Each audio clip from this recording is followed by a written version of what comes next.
So today's topic is my entrepreneurship journey. All right, so I started at age 14. Okay, so I started my first job and I started my first business venture at age 14. Okay, age 14 is still not legally, like, you can't really work, but you can. You know what I'm saying? But age 14 is when I started. Okay, so my first ever job was newspaper deliverer because I couldn't get an actual job. You just toss papers and everything. All right, and I usually get paid. I got paid $100 a month, so that's $1,000, $1,200 a year. Which is pretty good at age 14. What else can you do, right? Besides save birthday money and all that stuff. So that's really good for me. It was really good. And when I was getting $100 a month doing that newspaper job, I spent it all on snakes, reptiles.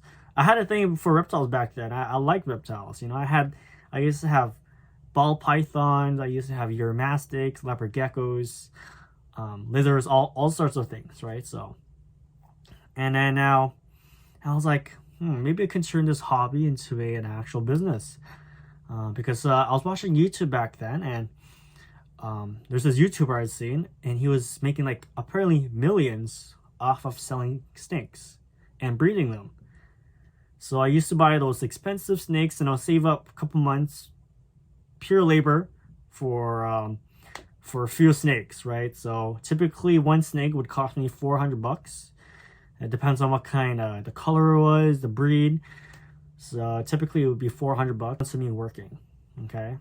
And get this, about, let's say, 8 or 9 months of me doing that business, I had bought like multiple cages and incubators for the eggs to hatch in. But the lesson I've learned from that business there is that if you were to go to that business, you had to get an adult snake, which I clearly did not do. And I waited for like months upon months just feeding the snakes and maintaining them, losing money and not making money at all. So that was my first failure, and it got to the point where I was like, I'm not making money at all.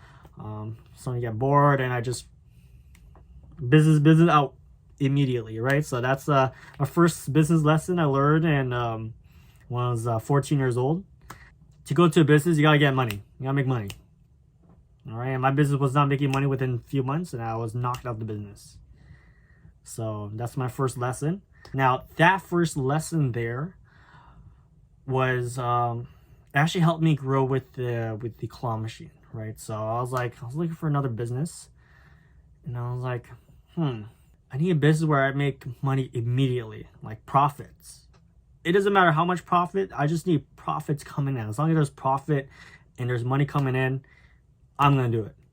On YouTube, I was watching YouTube, and I shout out to Extreme Vending, right? So he did me well, right? So that's how I got into vending, claw machines mostly.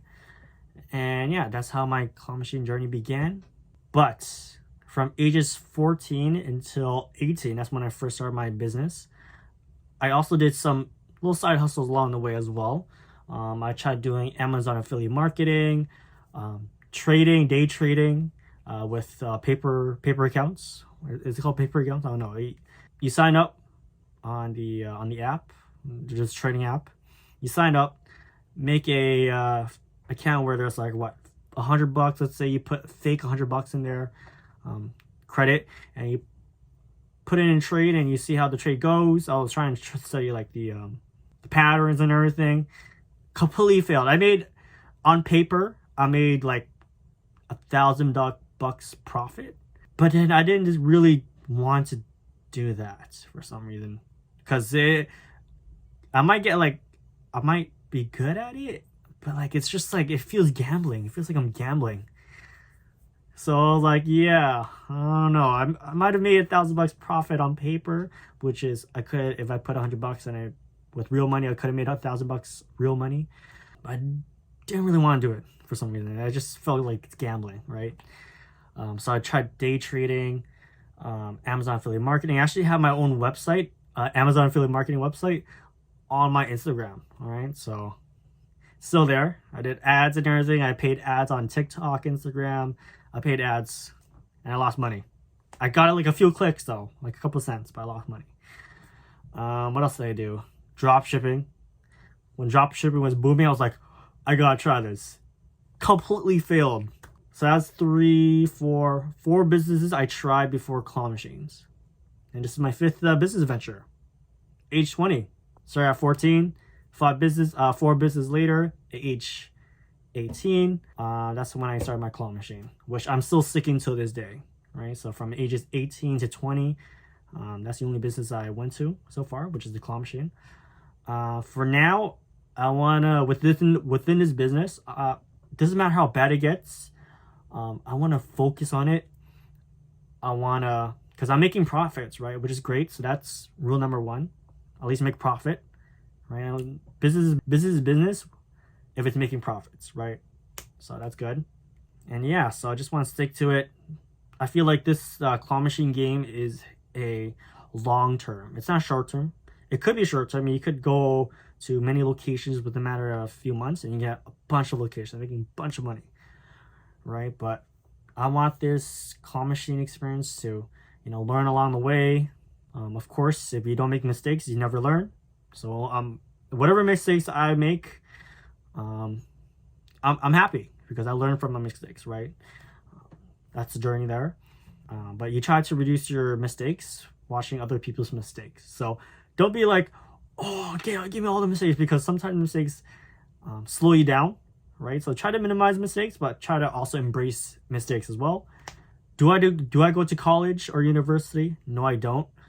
The reason why is because I just don't want to be in student debt, and I don't really know what I want to do as a career. So I could probably be like, hey, I want to go be a doctor, get $100,000 in debt, and away be like, hey, actually never mind, I changed my mind, but I'm still in debt, right? So I did not want to do that. Okay, but in your guys' cases, like if you guys want to pursue something and you need college or university, go ahead and do it, right? But it wasn't my career path. I wanted to become a business owner or entrepreneur, as you can say, and learn along the way, right? So you guys are probably wondering, why don't I just take business class? Well, that is true, but I want to learn along the way to make my own business, right? You can learn like let's say examples from somebody who never even started a business before, like your professor. Is he running his own business, or is he just teaching you business from a book, right? So I want to learn the actual real experience on how to run your own business, like the money management and all that other stuff, right? So the fundamentals of business I want to learn by myself. And in the meantime, while I'm learning by myself, I might lose money, right? Or make money. That's even better, right? Because if you're going to college, you're going to lose money. But if you're starting your own business, you'll learn and you might be able to make money as well. Probably a lot of money if the business goal is pretty high, right? So that's why I didn't go to business school. I want to learn along the way and have an actual chance to make some money, right? So this claw machine is my business school, basically. Yeah. So what do I see myself within 5 years or in the future? Well, of course, I want to expand all over the GTA, Greater Toronto area. There is only a few claw machines here, right? So I go to bubble tea shops. There's nobody with claw machines in there. And I've seen Extreme Vending do it over in America. I'm guessing that's where, I'm pretty sure that's where it's from. And it's like booming. I was like, okay. And I don't see any much competition here. So, but it's hard. It's really hard to get location because business owners here in Toronto, for some reason, doesn't really see the value with the claw machine. So I had to show them and, embrace the hardness as well, guys. So the reason why I like doing this as well is because, there's no competition, but that also means that it's pretty hard because you're not you're carving your own path, right? And if it's hard for me, then it should be hard for everybody else coming before me. Okay? And I feel like, it's like, good. It's supposed to be hard, That means that if somebody were to come before me and it's hard for them as well, they might have quit, right? But for me, I'm not going to quit. I'm going to try putting my machines until I actually win. I'll learn along the way. And my mindset is just to not to hit a certain threshold, because, you can't limit yourself, but to keep on pushing forward, striving forward. 10,000 no's the next 10,000 no's could be a yes, right? And that yes would just minus out all the no's, right? So I just need that one yes. And there it goes, right? So just keep it pushing forward with this business. So yeah, it's just a numbers game basically as well.